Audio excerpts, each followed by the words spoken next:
जय हिंद दोस्तों हम लोग सीटेट 2022 के लिए मैथ्स के प्रीवियस ईयर क्वेश्चनों की प्रैक्टिस कर रहे थे।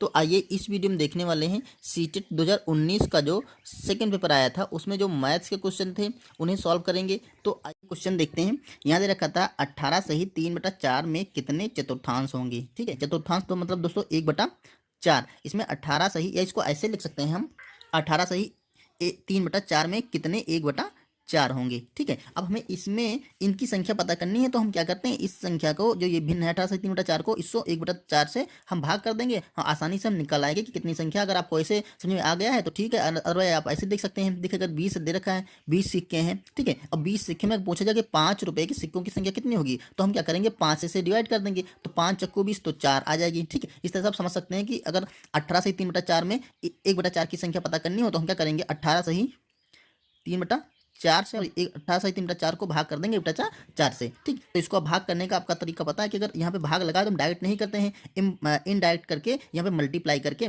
और यहाँ की जो संख्या होती है उसको पलट देते हैं, मतलब उसका व्युत्क्रम करते हैं। 4 को ऊपर और 1 को नीचे कर देंगे। तो यहाँ देखिए 18 चौक 72, 73 74 75, ये हो जाएगा आपका 75 बटा यहाँ पे 4 हो जाएगा। अब यहाँ पे हम मल्टीप्लाई लगाएंगे, इसको व्युत्क्रम कर देंगे। तो 4 ऊपर और 1 नीचे, 4 देखिए 4 4 कैंसिल हो गया। तो यहाँ पर क्या होगा, 75 बटा 1 मतलब 75। तो यहाँ पर 18 से ही 3/4 में 1/4 की जो संख्या होगी वो 75 होगी। ठीक है, तो यहाँ पे देखिए ऑप्शन नंबर हम बी लगा देंगे। क्वेश्चन में देखिए, एक बीकर के 3/7 भाग में पानी है।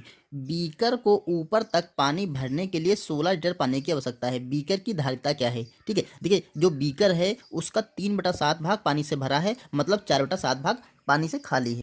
यहाँ पर देखिए कुछ इस टाइप से है। एक बीकर है तो उसका क्या कहते हैं, एक देखिए बीकर की संख्या कितनी है, 1 है, और उसका पानी से भरा, उसमें देखिए 7 भाग। अगर बीकर के हम 7 भाग, क्योंकि हर 7 है तो बीकर के हम 7 भाग बनाए, 1 2, देखिए 1 2 3 4 5 6 और 7 भाग हमने बना दिया। तो कह रहा है इसमें से 3 भाग पानी से भरा है, मतलब यहाँ से 1 2 3 इतने भाग तक पानी भरा है। ठीक है, ये वाला बीकर का पानी भरा है और ऊपर का खाली है। तो कह रहा है जितना ऊपर का खाली पानी, मतलब खाली बीकर है, उसमें हम 16 लीटर पानी और डाल दें तो पानी से भर जाएगा। तो देखिए ये भिन्न में जो मान दे रखा है ये टोटल 7 भाग हैं। ठीक है, तो यहाँ पर 3 भाग हैं, तो हमने ये इसको लिख दिया 3/7, ये पानी से भरा है। तो यहाँ पर क्या होगा, ये बराबर होगा पानी। ठीक है, और जो खाली भाग रह जाएगा कितने भाग, 1 2 3 4 भाग खाली है। ठीक है, तो इसको हम लिख सकते हैं 4/7। ये भाग क्या है, खाली है, ये भाग खाली है। ठीक, अब कह रहा है इसको भरने के लिए 16 लीटर पानी की आवश्यकता है। तो ये देखिए यही जो खाली भाग है भिन्न में 4/7 जो दे रखा है, यही आपकी जो लीटर में दे रखा है 16 लीटर दे रखा है। तो यही 4/7 का मान आपका हो जाएगा 16 लीटर। ठीक है, अब उसने कहा है कि बीकर की धारिता, तो धारिता तो ये पूरी होगी ना, यहाँ से लेकर के यहाँ तक पूरा पानी कितना आएगा एक बीकर में। तो यहाँ से देखिए 4/7 की वैल्यू 16 है, तो हम 1 की वैल्यू निकाल सकते हैं यहाँ पे। देखो 1 बराबर क्या हो जाएगा, ये है इधर 16 दे रखा था तो इस 7 नीचे था तो इधर हो जाएगा मल्टीप्लाई में। ठीक है, और 4 ये डिवाइड मल्टीप्लाई में था, ऊपर था तो ये हो जाएगा आपका डिवाइड में। ठीक, इसको कट कर लीजिए, 4 एकम 4, 4 चौके 16। तो ये आपका आ जाएगा 4 × 7, तो बराबर होगा 7 चौक 28। ठीक है, तो जो टोटल पानी बीकर की धारिता थी, ठीक, वो है आपकी 28 लीटर। ठीक है, मतलब इसमें 28 लीटर टोटल पानी आ जाएगा। ठीक, तो देखिए ऑप्शन नंबर हमारा डी सही हो रहा है। यहाँ पर देखिए क्वेश्चन दे रखा था, एक वर्ग की भुजा 10 सेंटीमीटर है। यदि वर्ग की भुजा दोगुनी कर दी जाए तो नया परिमाप कितने गुना हो जाएगा। अगर वर्ग की भुजा दोगुनी कर दी जाए तो परिमाप के पूछ रहा है कितना असर पड़ेगा। पहले हम लोग देख लेते हैं वर्ग क्या होता है। देखिए वर्ग क्या होता है, जिसको पता है तो अच्छी बात है, जो अगर नहीं आपको ध्यान है, देखिए वर्ग क्या होता है। वर्ग एक ऐसी आकृति होती है जिसकी 4 भुजाएं होती हैं और चारों भुजाएं बराबर होती है। अगर ये आपकी दे रखा है 10 सेंटीमीटर है, ठीक है, तो ये भी आपकी 10 ही सेंटीमीटर होगी, और ये भी भुजा 10 सेंटीमीटर होगी, और ये भुजा 10 सेंटीमीटर होगी। ठीक है, और ये जो कोण होते हैं ये 90 अंश के होते हैं सारे कोण। ठीक है, समकोण होते हैं। तो ये एक वर्ग होता है, और जो परिमाप होता है मान लेते हैं इसको हम ए बी सी और डी मान लेते हैं। तो जिसका परिमाप होता है वो सारी भुजाओं का योग होता है। जैसे हम इसको परिमाप को ऐसे लिख सकते हैं, ए बी प्लस भुजा बी सी, देखिए A B plus B C plus C D और प्लस डी ए। तो इन सारी भुजाओं को हम जोड़ लेंगे तो हमारा परिमाप निकल आएगा। और यही दोस्तों परिमाप हमारा फार्मूला बन जाता है। देखिए क्योंकि सारी भुजाएं बराबर होती हैं तो इसको लिख सकते हैं 4 गुणे भुजा। ठीक है, ये होता है हमारा परिमाप का फार्मूला। अब देखिए यहाँ पर अगर सारी भुजाएं हम जोड़ेंगे तो ये 10 है, और प्लस ये 10 है, प्लस ये 10 है, और प्लस ये 10 है। तो 10 10 20 10 30 10 40, ये टोटल आपका 40 आ रहा है। ठीक है, 40 सेंटीमीटर, और आप इसमें रखेंगे तो भी आपका 4 × 10 रखेंगे तो आपका ये 40 सेंटीमीटर आ जाएगा। ये तो होगा इसका सिंपल परिमाप। अब कह रहा है अगर भुजाएं इसकी 2 गुनी कर दी हैं, सारी भुजाएं आप 2 गुनी कर दें, देखिए यहाँ पर हो जाएगा 20, यहाँ पर 20, यहाँ पर 20, यहाँ पर 20, तो 20 चक्कू 80 हो जाएगा। या यहाँ पर देखिए, यहाँ पर आप अगर भुजा 2 गुनी कर देंगे तो भुजा कितनी हो जाएगी आपकी 10 थी, तो अगर 2 गुनी कर देंगे तो ये 20 हो जाएगी। तो यहाँ पर आप 20 रखें तो 20 चक्कू ये कितना आ जाएगा 80। तो मतलब परिमाप सीधे सीधे 40 से बढ़कर के 80 हो जाएगा, मतलब 2 गुना हो जाएगा। ठीक, तो हम ऑप्शन नंबर डी लगा देंगे। दोस्तों इसको ये सब करने की जरूरत नहीं है, अगर आपको फार्मूला ये याद है, ठीक है। तो अगर परिमाप देखें, अगर कहता भुजा 2 गुनी कर दी, परिमाप ऐसे होता है, परिमाप बराबर 4 × भुजा होता है। अगर देखो यहाँ पर हम भुजा 2 गुनी कर देंगे, 4 × यहाँ पर 2 गुनी कर देंगे भुजा को, तो ये देखिए परिमाप कितना हो जाएगा, 2 गुना परिमाप ही हो जाएगा, क्योंकि 2 से मल्टीप्लाई हो जाएगा ना, तो परिमाप 2 गुना हो जाएगा। बस आपको अगर फार्मूला याद है तो आप ऐसे ही इसको लगाने की जरूरत नहीं, ऐसे ही आप निकाल सकते हैं कि अगर भुजा 2 गुनी कर देंगे तो परिमाप भी 2 गुना हो जाएगा। अगर इसमें क्षेत्रफल पूछता तो क्षेत्रफल दोस्तों 4 गुना हो जाता है, क्योंकि क्षेत्रफल में क्या होता है, स्क्वायर होता है, भुजा स्क्वायर होता है, तो स्क्वायर करेंगे 2 दूना 4 हो जाता है, तो वो 4 गुना होता है। ठीक, तो इस तरह से इसका ऑप्शन नंबर हम डी लगा देंगे 2। दोस्तों ये सारे क्वेश्चन 2019 के सेकंड पेपर में आए थे। अगर आपको दोस्तों क्वेश्चन आपकी समझ में आ रहे हैं और आपको अगर वीडियो पसंद आ रहा है तो उसे लाइक कर दीजिए, और चैनल पर नए तो सब्सक्राइब कर लीजिए। हम ऐसे ही क्वेश्चन की प्रैक्टिस कर रहे हैं। देखिए यहाँ पर दे रखा था, एक दुकानदार ने 5.3 किग्रा बादाम, 2100 ग्राम किशमिश और 2.2 किग्रा काजू को मिला दिया। इन सब चीज़ों को एक साथ ही मिला दिया तथा मिश्रण को बराबर बराबर 2 दर्जन पैकेट बना दिए। ठीक है, मिश्रण जो हुआ उसके 2 दर्जन पैकेट बना दिए। ठीक है, प्रत्येक पैकेट का भार क्या होगा, कह रहा है प्रत्येक पैकेट में कितना मतलब उसका भार आ जाएगा। ठीक है, तो हम सबसे पहले निकाले, देखिए आंसर सारे हमारे ग्राम में दे रखे हैं, तो सारी जो हमारी ये वैल्यू दे रखी हैं, ठीक है, मात्राएं इनको हम सब ग्राम में चेंज कर लेंगे। ठीक है, तो सबसे पहले क्या है, बादाम, तो यहाँ पर बादाम की पदम देख लेते हैं। जो बादाम है आपका वो 5.3 kg है, तो इसको हम लिख सकते हैं, अगर इसको 1000 से मल्टीप्लाई करेंगे तो ये 5300 मतलब 5300 ग्राम हो जाएगा। ठीक है, अच्छा दूसरा देखते हैं, फिर किशमिश थी, जो किशमिश थी वो आपकी दे ही रखा था 2100 है, तो ये हो गया आपका 2100, ठीक है, ग्राम। अब आगे क्या था, काजू, तो यहाँ पर जो काजू की मात्रा थी वो थी आपकी 2.2 किग्रा, तो इसको हम लिख सकते हैं, देखिए काजू की 2.2 kg थी, तो इसको 1000 से मल्टीप्लाई करेंगे तो ये हो जाएगा 2200, ये इतने ग्राम काजू हो गया। अब कह रहा है इस टोटल को हम इस सारे जो इस सबको मिला दिया, तो इसको मिला देते हैं, तो टोटल देख लेते हैं कितना बन जाएगा।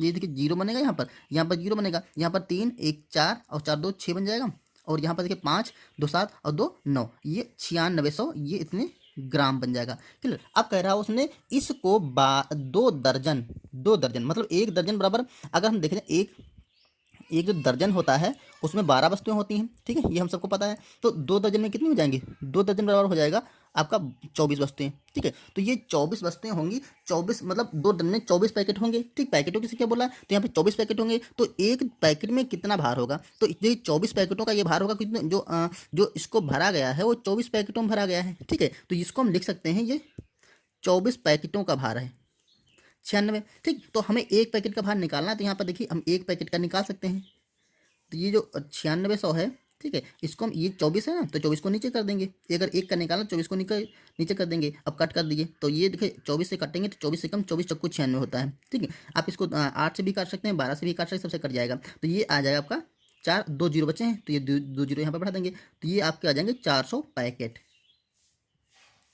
यही इस क्वेश्चन का आंसर हो जाएगा, क्योंकि पैकेटों की संख्या पूछ रहा था। तो देखिए 400, सॉरी ये यहाँ पे 400 ग्राम ने देखा, ये ग्राम देखा ना, पैकेट नहीं है, यहाँ पे ग्राम आ जाएंगे। ठीक है, ये ग्राम आ जाएगा, क्योंकि पैकेट तो यहाँ पे निकले हैं जो पैकेट हैं, तो एक पैकेट का जो मात्रा होगी वो 400 ग्राम आ जाएगी। क्लियर। तो यहाँ पे देखिए ऑप्शन नंबर हम बी लगा देंगे, 400 ग्राम। ओके, ये देखिए क्वेश्चन दे रखा था, 50 में एक पूर्ण संख्या जोड़ी जाती है और फिर वही संख्या 50 से घटाई जाती है, प्राप्त दोनों संख्याओं का योग क्या होगा। दोस्तों ये क्वेश्चन बिना पेन के यूज कर सकते। देखिए 50 में कोई संख्या अगर जोड़ी गई, ठीक है, और उसके बाद 50 में वही संख्या घटा दी गई, तो दोनों जोड़ी गई और घटाई गई, दोनों तो कट करके बराबर हो जाएंगे, तो 50 50 100 वैल्यू आ जाएगी। इसका डी ऑप्शन सही हो जाएगा। लेकिन इसको लगाएं कैसे, देखिए कोई संख्या थी, देखिए 50 था, 50 में कोई पूर्ण संख्या जोड़ी जाती है। अब मान लेते कोई पूर्ण संख्या x थी, तो हमने 50 में जोड़ लिया, उसके बाद कह रहा है फिर वही संख्या 50 से घटाई जाती है, तो आप क्या करेंगे, हम 50 से वही संख्या घटा देंगे। देखिए 50 लिखा हमने और उसी में से वही संख्या हमने जो यहाँ पे लिखा था वही संख्या घटा दिया। ठीक है, अब प्राप्त दोनों संख्या, जो दोनों संख्या प्राप्त है, एक ये संख्या प्राप्त हो गई, ठीक है, और दूसरी ये संख्या प्राप्त हो गई, दोनों संख्याओं का योग क्या होगा। तो अब इसको हम जोड़ लेते हैं। तो देखो ऐसे ही लिख सकते हैं 50 plus x plus 50 minus x. अब इनको हम जोड़ दिया ना, तो अब देखिए ये एक्स माइनस का है, यहाँ पर एक्स प्लस का, दोनों कट जाएंगे। ठीक है, तो ये क्या हो जाएगा, 50 50 मिलकर के 100 हो जाएगा। ठीक है, तो इस तरह से हमारा ऑप्शन नंबर डी सही होगा।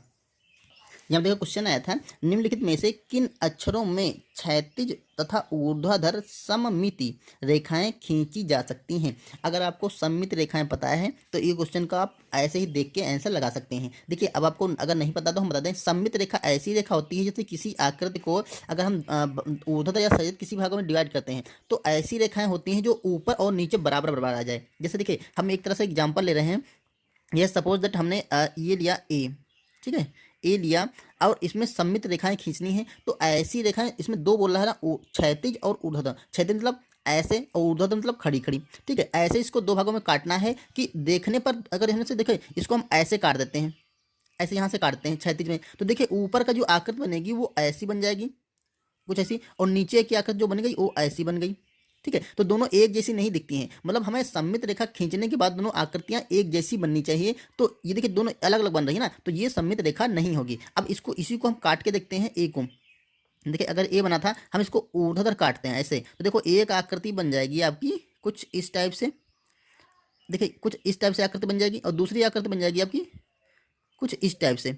ठीक है, तो देखिए दोनों तरफ से देखने पर हमें एक जैसी ही आकृतियां नजर आ रही है ना, तो ये इसकी एक सममित रेखा है। ठीक, मतलब हमें काटने के बाद दो जो आकृतियां बने वो एक ही जैसी दिखें, ठीक, उसी होती है उसकी सममित रेखा। जैसे देखिए यहाँ पर दे रखा था सी, तो इसको हम अगर खड़ा खड़ा काटेंगे तो एक आकृति तो ऐसी बन जाएगी, दूसरी आकृति बनेगी ऐसी और ऐसी, तो ये सममित रेखा नहीं है। लेकिन अगर हम इसको क्षैतिज काटें तो देखो एक आकृति बन जाएगी आपकी ऐसी, सॉरी यहाँ पर अगर सी है इसको हम ऐसे काट दिए तो एक आकृति हमारी ऐसी बन जाएगी, दूसरी आकृति हमारी ऐसी बन जाएगी। ठीक है, फिर भी देखिए एक जैसी नहीं दिख रही, ये ऐसे दिख रही है, ये ऐसे दिख रही, तो भी ये सममित रेखा नहीं है। तो देखिए अब ये सममित रेखा अगर आपको समझ में आ गया है, ठीक है, किसी चीज़ को हम एक भाग में काटें, मतलब उसको एक रेखा खींचे तो दोनों जो पार्ट बने वो एक जैसे दिखें, वही होती है सममित रेखा। तो देखो यहाँ पर इसको अगर काटेंगे, क्योंकि इसमें दो ऊर्ध्वाधर, देखिए ऊर्ध्वाधर और क्षैतिज दोनों दे रखा है, दोनों तरफ से काटने पर, तो इसको हम ऊर्ध्वाधर काटेंगे तो एक जिस पार्ट बन जाएंगे, लेकिन क्षैतिज काट रहे हैं तो एक पार्ट नहीं बन रहे। यहाँ पर इसका क्वेश्चन का जो आंसर है वो एक्स है। अब एक्स कैसे है, देखिए ये है एक्स,